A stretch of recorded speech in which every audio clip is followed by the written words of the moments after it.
Welcome back to the channel. और आज हम स्टार्ट करने जा रहे हैं part 2 of class 11th microeconomics. जो पार्ट 1 था, पार्ट 1 में हमने देखा था कि इकोनॉमी क्या होती है, इकोनॉमिक्स क्या होता है, क्या बोलते हैं, क्या रीज़न है जिसके वजह से हम ये जो इकोनॉमिक्स है सब्जेक्ट है वो अपन पढ़ रहे हैं। माइक्रो का मीनिंग देख लिया था, मैक्रो का मीनिंग देख लिया था। तो आज हम स्टार्ट करेंगे पार्ट 2। पार्ट 2 में सबसे पहला जो टॉपिक अपन डिस्कस करेंगे वो डिस्कस करेंगे difference between micro and macro economics, जो कि एक बहुत इंपॉर्टेंट है, जो कि अपने को दोनों का क्या समझ में आना चाहिए, डिफरेंस समझ में आना चाहिए। चलो तो बिना टाइम वेस्ट किए स्टार्ट करते हैं। और अभी तक लाइक नहीं किया हो, लाइक कर दो, सब्सक्राइब कर दो और बेल आइकन को प्रेस कर दो और अपने फ्रेंड्स के साथ में शेयर कर दो। चलो आ जाओ, स्टार्ट करते हैं आज का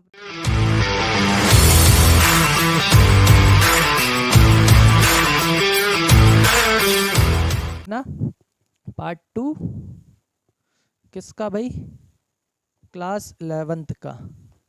आ जाओ। तो आज अपन को डिस्कस करना है difference between micro and macro economics, के भाई इन दोनों में डिफरेंस क्या है ना। चलो फटाफट देख लेते हैं। बेसिस ऑफ डिफरेंस, सबसे पहले मीनिंग जो अपन ने लास्ट क्लास में डिस्कस किया था, that micro economic studies economic relations और economic problems at a level of an individual. Micro economics individual problems की स्टडी करता है, उन इकोनॉमिक एक्टिविटी की स्टडी करता है, लेकिन करता इकोनॉमिक एक्टिविटी की स्टडी है, लेकिन कौन से लेवल पे भाई, इंडिविजुअल लेवल पे। That how an individual will behave है ना, और how an individual is going to use those scarce resources to maximise his satisfaction. For example consumer, कि भाई यहाँ पे अगर जब भी एक माइक्रो इकोनॉमिक स्टडी करेगा तो किसकी स्टडी करेगा, एक इंडिविजुअल की, यानी एक इंडिविजुअल कंज्यूमर हो गया, या एक इंडिविजुअल फर्म हो गया, या एक इंडिविजुअल सप्लायर हो गया, या एक इंडिविजुअल क्या हो गया, हाउस होल्ड हो गया, है ना, या एक इंडिविजुअल कंज्यूमर हो गया। तो here what micro economic studies the behaviour of the individual units, के भाई जो ये इंडिविजुअल यूनिट्स हैं, ये जो स्केयर रिसोर्सेज हैं, आपको पता है ना, पेट्रोल हो गया, क्रूड ऑयल हो गया, जितने भी रिसोर्सेज अवेलेबल हैं आपके देश में, आपके वर्ल्ड में, वो सारे के सारे रिसोर्सेज कैसे हैं, स्केयर हैं। तो माइक्रो इकोनॉमिक्स ये स्टडी करता है कि कैसे ये जो इंडिविजुअल लोग हैं, एक इंडिविजुअल कंज्यूमर हो गया, एक इंडिविजुअल प्रोड्यूसर हो गया, एक इंडिविजुअल हाउस होल्ड हो गया, या एक इंडिविजुअल फर्म हो गया, कि how they will use this scarce resources to maximise the satisfaction, कि ये इन स्केयर रिसोर्सेस का कैसे यूज़ करेंगे ताकि ये क्या कर सकें, अपना जो सेटिस्फैक्शन लेवल है वो मैक्सिमम कर सकें, मैक्सिमम से मैक्सिमम सेटिस्फैक्शन अचीव कर सकें। ये स्टडी करता है क्या, माइक्रो इकोनॉमिक्स। जैसे एक इंडिविजुअल कंज्यूमर की बात करें, एक कंज्यूमर क्या चाहता है कि उसे कम से कम पैसों में, बिकॉज उसके लिए पैसे उसके क्या है, रिसोर्सेज, वो ये चाहता है कि कम से कम पैसों में क्या हो, कम से कम पैसों में वो ज़्यादा से ज़्यादा गुड्स खरीद सके, क्योंकि उसको उससे ज़्यादा से ज़्यादा क्या मिलेगी, सेटिस्फैक्शन मिलेगी। अब यहीं पे जो आपका क्या है, माइक्रो इकोनॉमिक्स डील करता है, ठीक है। It studies the behaviour of individual units, that how they will use these scarce resources to maximise their want, ठीक है, या मैक्सिमाइज देयर सेटिस्फैक्शन, ठीक है। तो दे हो गया माइक्रो। चलो मैक्रो इकोनॉमिक्स की बात करते हैं। Macro economic studies economic relationship और economic problems at a level of economy as a whole. Macro economics deal करता है aggregate demand, aggregate supply, national income, total employment, total unemployment, inflation, deflation, general price level, उनसे deal करता है कौन, आपका macro economics, ठीक है। आई बात समझ में कि नहीं आई। तो मैक्रो इकोनॉमिक स्टडीज एग्रीगेट्स, किसकी स्टडी करता है, वो एग्रीगेट की, वो इंडिविजुअल कंज्यूमर की स्टडी नहीं करेगा, वो एग्रीगेट कंज्यूमर की स्टडी करेगा। मतलब वो एग्रीगेट डिमांड किसकी स्टडी करेगा, वो एग्रीगेट डिमांड की, ठीक है। वो एक इंडिविजुअल सप्लाई नहीं, वो कौन की स्टडी करेगा भाई, एग्रीगेट सप्लाई। एग्रीगेट सप्लाई मतलब जितने भी प्रोड्यूसर हैं आपकी इकोनॉमी में, वो कितने गुड्स एंड सर्विसेज सप्लाई करना चाहते हैं, यहाँ पे भी वो यही स्टडी करता है, that how these aggregates will behave, और हाउ दीज एग्रीगेट्स मतलब कि जो आपके एग्रीगेट डिमांड है, मतलब जो आपका एग्रीगेट कंज्यूमर है, जो आपका एग्रीगेट कौन है, प्रोड्यूसर है, that how they will use these scarce resources again to satisfy their wants. Is that clear, आई बात समझ में कि नहीं। तो मैक्रो इकोनॉमिक्स उनकी स्टडी करता है, is that clear? Aggregate demand, aggregate supply, national income, unemployment. So macro economic studies aggregates, है ना, या macroeconomic study economy as a whole. यहाँ पे वो किसी एक कंज्यूमर की स्टडी नहीं करेगा, यहाँ पे वो पूरे कंज्यूमर्स की स्टडी करता है, पूरे प्रोड्यूसर्स की स्टडी करता है, नेशनल इनकम, एम्प्लॉयमेंट, अनएम्प्लॉयमेंट। ठीक है, आ जाओ नेक्स्ट पॉइंट देखते हैं। नेक्स्ट पॉइंट में क्या लिखा है भाई कि माइक्रो इकोनॉमिक्स का क्या है भाई, अभी सेंट्रल इशू देख लेते हैं, इनके सेंट्रल इशू क्या है। Micro economics is basically concerned with determination of output and price of an individual firm और इंडस्ट्री। भाई माइक्रो इकोनॉमिक्स को सिर्फ कैसे मतलब होता है, माइक्रो इकोनॉमिक्स सिर्फ कंसर्न मतलब किसको लेके वो ज़्यादा चिंतित रहता है भाई, micro economics is concerned with या किससे रिलेटेड रहता है, determination of output and price of an individual firm और इंडस्ट्री। ठीक है, माइक्रो इकोनॉमिक्स को सिर्फ काय से मतलब है, वो सिर्फ ये देखता है कि भाई प्राइस, काय की प्राइस भाई, price of an individual firm या industry. Is that clear? That is why micro economics को और क्या बोलते हैं, प्राइस थ्योरी भी बोलते हैं, because microeconomics is concerned with determination of price. ठीक है, अपन माइक्रो इकोनॉमिक्स में पढ़ेंगे कि प्राइस कैसे डिटरमाइन करते हैं, क्या कैसे डिटरमाइन करते हैं प्राइस, और प्राइस को डिटरमाइन करने में दो इम्पॉर्टेंट फैक्टर्स जो होते हैं वो कौन होते हैं, डिमांड और सप्लाई, या सप्लाई और डिमांड। अपन इसमें पढ़ेंगे कि जब ये दोनों एक दूसरे के क्या हो जाते हैं, बराबर हो जाते हैं, मतलब जब डिमांड किसके बराबर होती है, सप्लाई के बराबर हो जाती है, तो वही क्या हो जाती है, प्राइस हो जाती है। तो that is why our microeconomics is concerned with price determination of the commodity. ठीक है, आ जाओ नेक्स्ट क्या है भाई, मैक्रो इकोनॉमिक्स का सेंट्रल इशू क्या है। Macroeconomics is basically concerned with determination of aggregate output, general price level in the economy. Macroeconomics भाई काय से रिलेटेड है, काय से कंसर्न्ड है, मैक्रो इकोनॉमिक्स को लेना देना है किससे भाई, डिटर्मिनेशन ऑफ एग्रीगेट आउटपुट। उसको ये पता लगाना है कि भाई आपकी इकोनॉमी में आउटपुट मतलब कि कितने गुड्स एंड सर्विसेज प्रोड्यूस हो सकते हैं, एग्रीगेट आउटपुट। एग्रीगेट आउटपुट मतलब होता है एग्रीगेट सप्लाई, ठीक है, and general price level in the economy. और उसे काहे से लेना देना है भाई, जनरल प्राइस लेवल से। अभी मैंने पिछले पॉइंट में समझाया था, पिछली क्लास में आपको समझाया था कि जो जनरल प्राइस लेवल है, क्या है general price level. General price level की स्टडी करना क्यों इंपॉर्टेंट है, क्योंकि सभी जितनी भी कमोडिटीज़ होती हैं, क्या होती हैं, जितनी भी कमोडिटीज़ होती हैं, उन सभी कमोडिटीज़ की क्या होती है, एक जनरल प्राइस लेवल होता है, एक जनरल प्राइस होती है। जैसे ये जो जनरल प्राइस लेवल है, यानी जैसे ये जीपी है, जनरल प्राइस लेवल है, अगर ये इंक्रीज़ हुआ, अगर ये इंक्रीज़ हुआ ना, तो इससे इकोनॉमी में क्या आता है, इन्फ्लेशन आता है, पूरी इकोनॉमी में इन्फ्लेशन आएगा। समझ में आया? इसलिए, और अगर ये जनरल प्राइस लेवल क्या हो गया, कम हो गया, तो इकोनॉमी में क्या आ जाएगा, डिफ्लेशन। इन्फ्लेशन मतलब महंगाई होता है, डिफ्लेशन मतलब सस्ता ही होता है। समझ में आया? क्लियर है? इन्फ्लेशन में कंज्यूमर को नुकसान होता है और डिफ्लेशन में एक तरह से प्रोड्यूसर को क्या होता है, नुकसान होता है। ठीक है ना? तो अब यहाँ पे ये जो दोनों चीज़ें हैं, इसके वजह से, क्योंकि ना तो इन्फ्लेशन ज़्यादा अच्छा है इकोनॉमी के लिए और ना तो डिफ्लेशन ज़्यादा अच्छा है। समझ में आया? तो that is Y macroeconomics is concerned with the general price level in the economy. Macro economics की स्टडी करके ये कोशिश की जाती है कि जितना हो सके जनरल प्राइस लेवल को क्या रखा जा सके, स्टेबल रखा जा सके, क्योंकि जितना स्टेबल होगा इकोनॉमी उतनी स्टेबल होगी, इकोनॉमी में उतनी ही क्या होगी, ग्रोथ होगी विथ स्टेबिलिटी। ठीक है, चलो नेक्स्ट देख लेते हैं।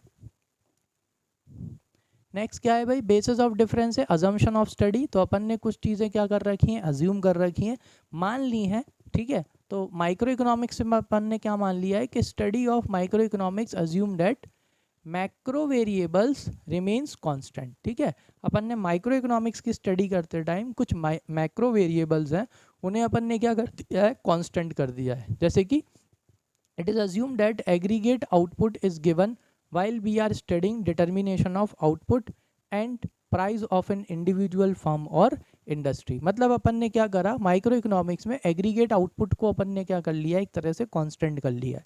माइक्रो इकोनॉमिक्स में अपन को उससे मतलब नहीं है कि भाई इकोनॉमी में टोटल कितने गुड्स एंड सर्विसेज प्रोड्यूस हो रहे हैं या टोटल कितने गुड्स एंड सर्विसेज की डिमांड हो रही है, तो वो अपन ने यहाँ पे क्या कर रखा है, कांस्टेंट कर रखा है। जब अपन किसके बारे में पढ़ते हैं, aggregate output while we are studying determination of output and price of an individual firm और इंडस्ट्री, ठीक है। मतलब जब अपन ये पता कर रहे होते हैं ना, क्या पता कर रहे होते हैं, प्राइस, किसकी प्राइस पता कर रहे होते हैं, जब अपन किसी कमोडिटी की प्राइस पता कर रहे होते हैं, तो उस टाइम पे अपन ये मान लेते हैं कि भाई जो आउटपुट है ना वो कैसा है, कांस्टेंट है।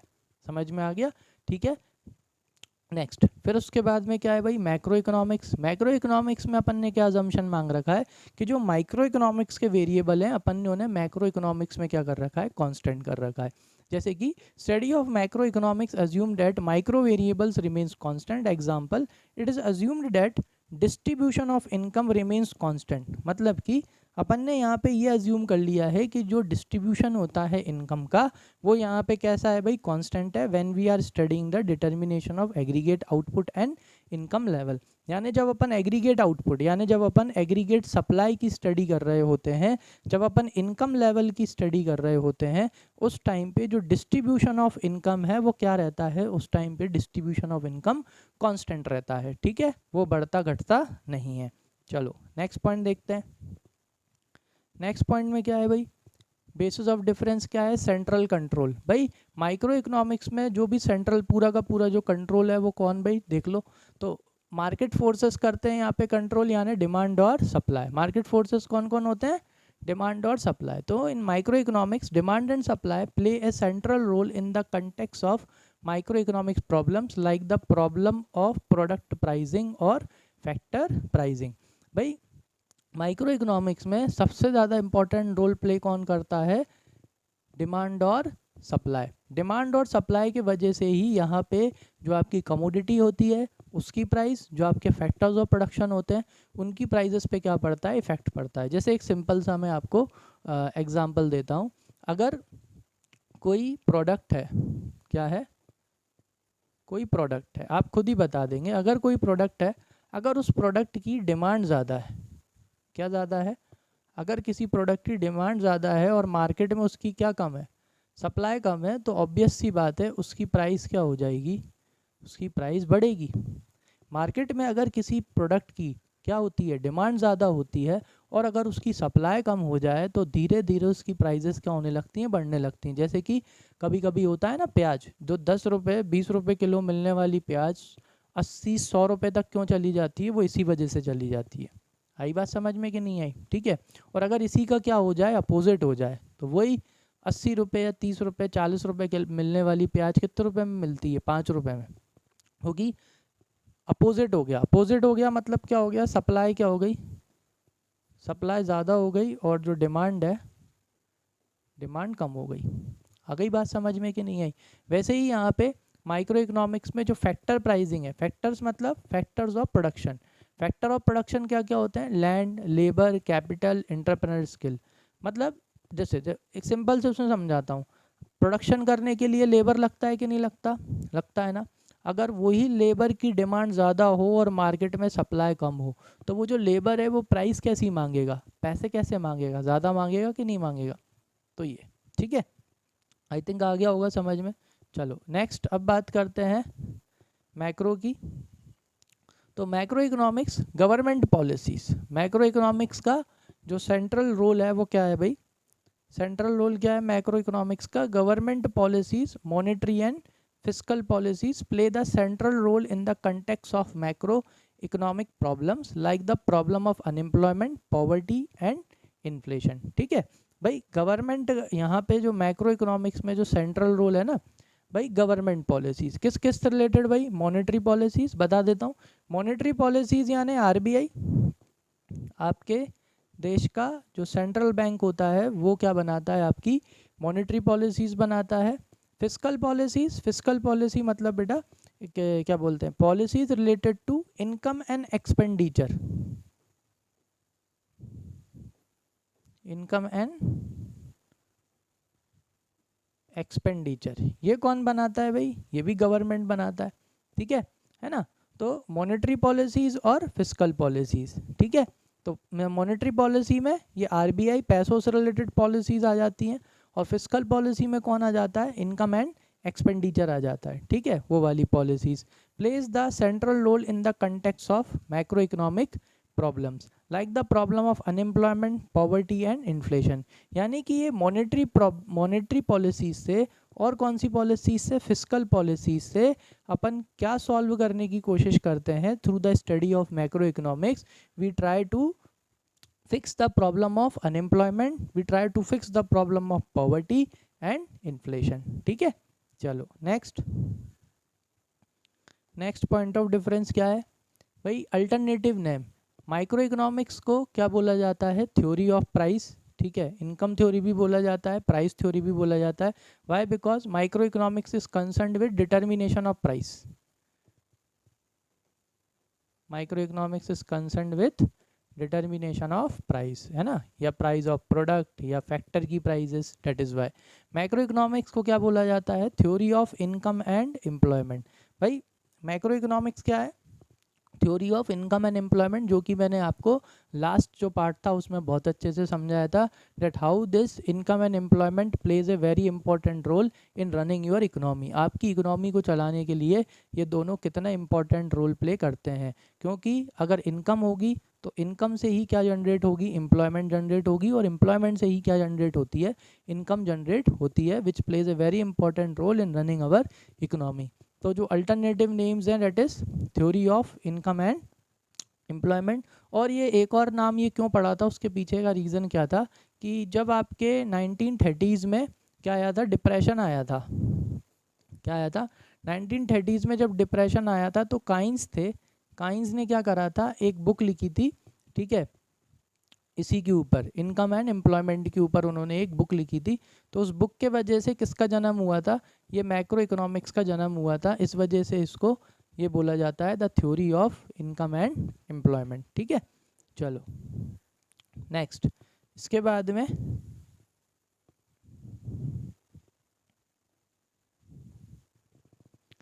चलो अब बात करेंगे अपन किसके बारे में, पॉजिटिव एंड नॉर्मेटिव इकोनॉमिक्स के बारे में।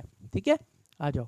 पॉजिटिव इकोनॉमिक्स क्या होती है, positive economics deals with economic issue और economic behaviour related to past, present or future. It deals with such economic situation which can be studied using facts and figures. ठीक है, जो आपकी पॉजिटिव इकोनॉमिक्स होती है ना, पॉजिटिव इकोनॉमिक्स जो रहती है, माइक्रो सही से पढ़ा नहीं पा रहा हूँ, मेरे को लग रहा है ऐसा।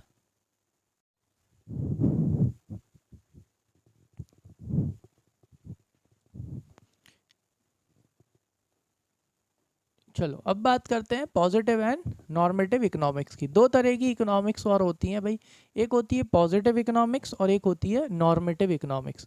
अब पॉजिटिव इकोनॉमिक्स क्या होती है, पॉजिटिव इकोनॉमिक्स वो इकोनॉमिक्स होती है जिसमें आप क्या करते हो, आप डील करते हो विथ इकोनॉमिक इश्यूज, ठीक है, रिलेटेड टू पास्ट, प्रेजेंट और फ्यूचर। जैसे फॉर एग्जाम्पल पॉवर्टी है कि नहीं, पॉवर्टी एक ऐसा इकोनॉमिक इशू है जो कि पास्ट में भी है, अभी प्रेजेंट में भी है और फ्यूचर में भी रहेगी, है ना।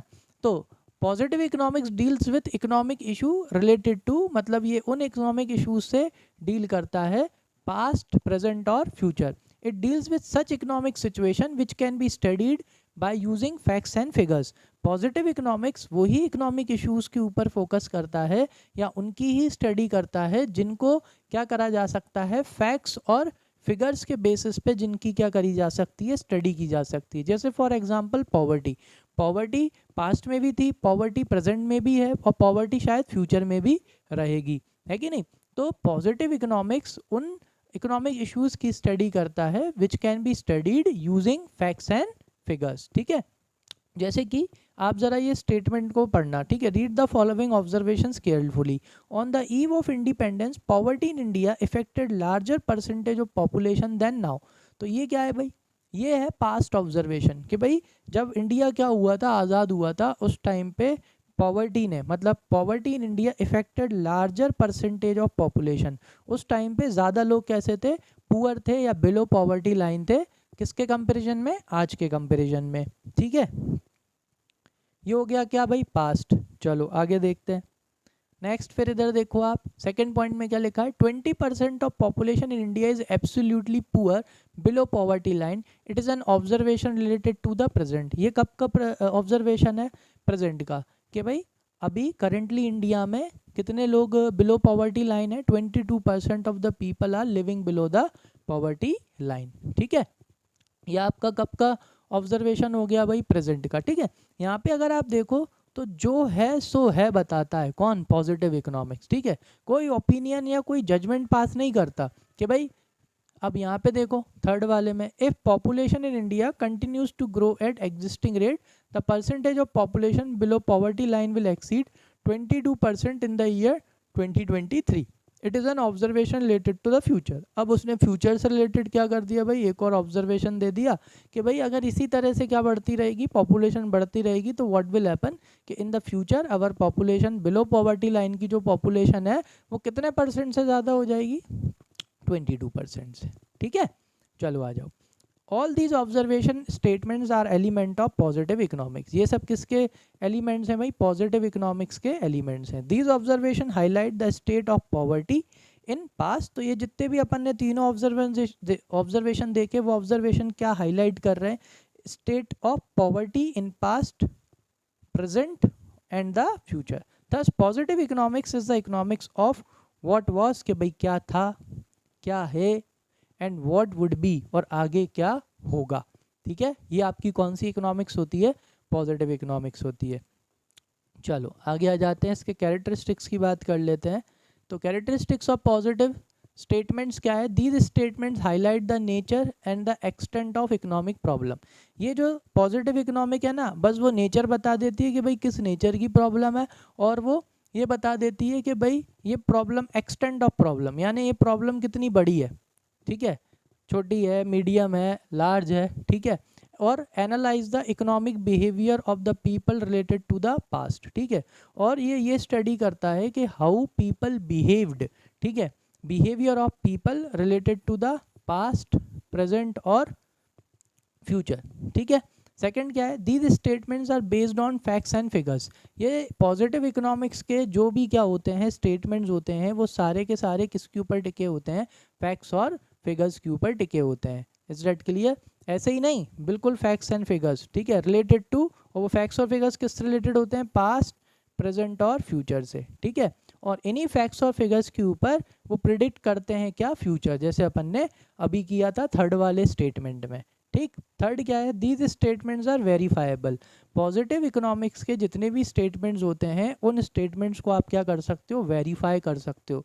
वेरीफाई का मतलब पता है ना, हाँ, वेरीफाई का मतलब ये होता है कि उसकी पुष्टि करना कि हाँ भाई ये चीज़ है या नहीं है। जैसे फॉर एग्जांपल उन्होंने फर्स्ट वाली लाइन में क्या बोला था कि भाई ज़्यादा लोग क्या थे, बिलो पॉवर्टी लाइन थे जब इंडिया क्या हुआ था, क्या हुआ था, आज़ाद हुआ था। तो आप चाहें तो उस टाइम के अगर आप डेटा उठा के देखेंगे तो ये चीज़ आप वेरीफाई कर सकते हैं कि हाँ उस टाइम पे अराउंड 80 टू 85% जो आपकी पॉपुलेशन थी वो बिलो पॉवर्टी लाइन थी, ठीक है, आप वेरीफाई कर सकते हैं।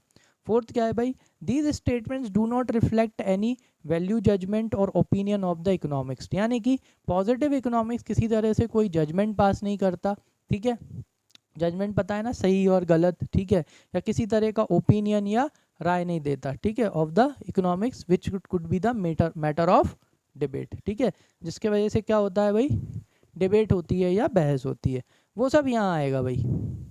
अरे सॉरी, चलो इसको डिस्कस कर लेते हैं और ख़त्म करते हैं। नॉर्मेटिव इकोनॉमिक्स, तो normative economics is the economics of what ought to be, यानी क्या हो सकता है या क्या हो सकता था।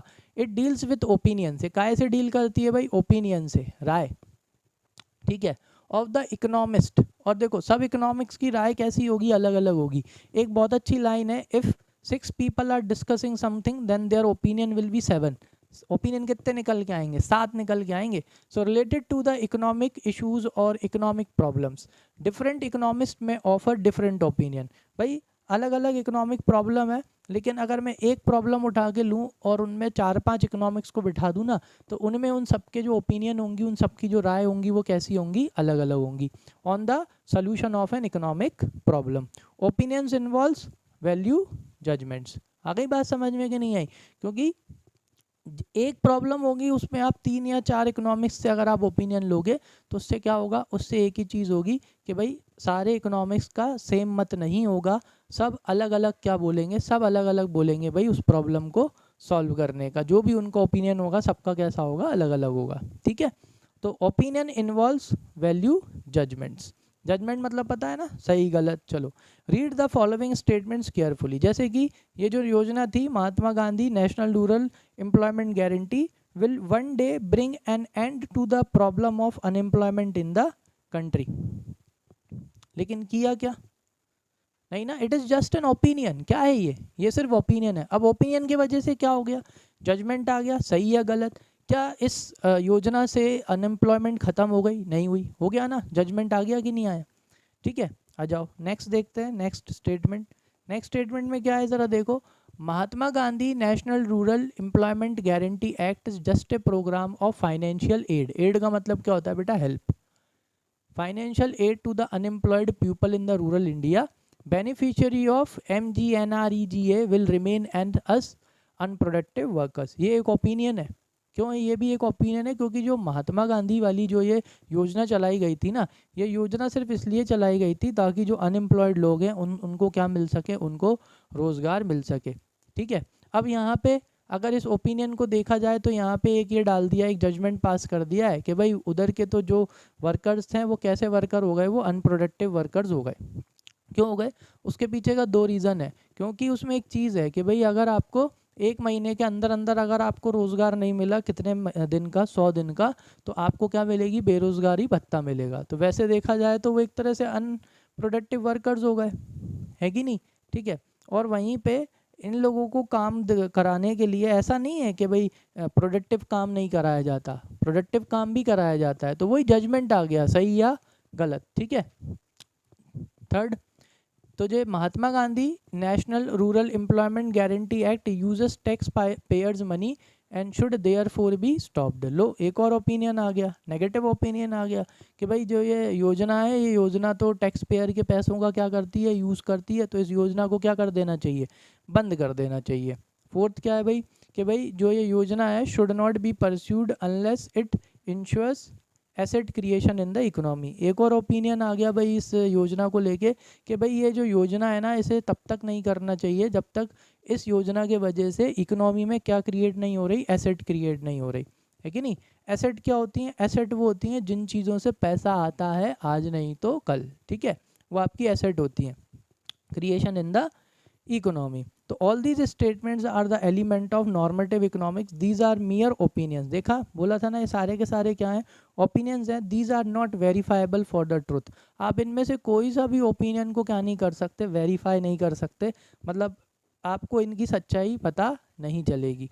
ठीक है, चलो नेक्स्ट क्या आ गया भाई? कैरेक्टरिस्टिक्स ऑफ नॉर्मेटिव इकोनॉमिक्स क्या होते हैं? These statements involves value judgement. ठीक है, यहाँ पे क्या पास किया जाता है भाई? जजमेंट पास किया जाता है, जैसे कि अपन ने पिछले ओपिनियंस में देख लिया। These statements lead to controversies and debates. इन स्टेटमेंट की वजह से क्या होती है? कंट्रोवर्सीज होती हैं। ठीक है, क्या होती है? डिबेट होती है। जैसे उनने बोला ना कि भाई ये जो योजना है, ये योजना तो क्या है? किसी काम की नहीं है। इसके जो वर्कर्स होते हैं वो कैसे होते हैं? अनप्रोडक्टिव होते हैं। पता चले उस योजना के तहत लोगों को प्रोडक्टिव काम मिल रहा हो, लोग रोड बना रहे हो तो उसमें उन्हें काम मिल रहा हो, डैम बना रहे हो तो उसमें उन्हें काम मिल रहा हो उस योजना के तहत, है कि नहीं? तो इनके वजह से क्या होती हैं? कंट्रोवर्सीज होती हैं, डिबेट्स होती हैं। These statements indicate opinion. वो सारे के सारे जो स्टेटमेंट्स थे वो क्या थे? वो ओपिनियन थे कि भाई इनको, इस योजना को क्या कर दो? बंद कर दो, अगर ये कुछ काम की नहीं है तो, है कि नहीं? या टैक्स पेयर के पैसों से करी जा रही है। तो indicates opinions and are therefore not verifiable for truth. लेकिन आप उन स्टेटमेंट्स को क्या नहीं कर सकते? वेरीफाई नहीं कर सकते, आप उनकी पुष्टिकरण नहीं कर सकते। फोर्थ क्या है भाई? These statements reflects what ought to be as a solution to the economy. ठीक है, तो ये जो स्टेटमेंट है वो ये रिफ्लेक्ट करता है व्हाट ought टू बी। वो ओपिनियंस क्या है? ये ओपिनियंस एक तरह से ये बताते हैं कि क्या हो सकता है, क्या ये योजना आगे और करनी चाहिए, क्या ये योजना से कुछ फ़ायदा मिल रहा है ना? कि इस योजना को आगे क्या कर देना चाहिए? बंद कर देना चाहिए, या इस योजना को और आगे कैरी फॉरवर्ड करना चाहिए। तो एक तरह से these statements reflects what ought to be, क्या होना चाहिए as solution to the economic problem, है ना? ठीक है, आया समझ में? नहीं आया हो तो बेटा कमेंट सेक्शन में मेंशन कर देना, मैं आपको फिर से बता दूंगा। नेक्स्ट टॉपिक है व्हाट इज़ एन इकोनॉमी, ये अपन नेक्स्ट पार्ट में डिस्कस करेंगे। तो आज जो भी समझाया उसे एक बार अपनी बुक्स में टॉपिक को निकाल के आप पढ़ लेना, और अभी तक लाइक नहीं किया हो लाइक कर दो, सब्सक्राइब कर दो, बेल आइकन को प्रेस कर दो और अपने फ्रेंड्स के साथ इस वीडियो को शेयर कर दो। मिलते हैं पार्ट 3 में। Thank you.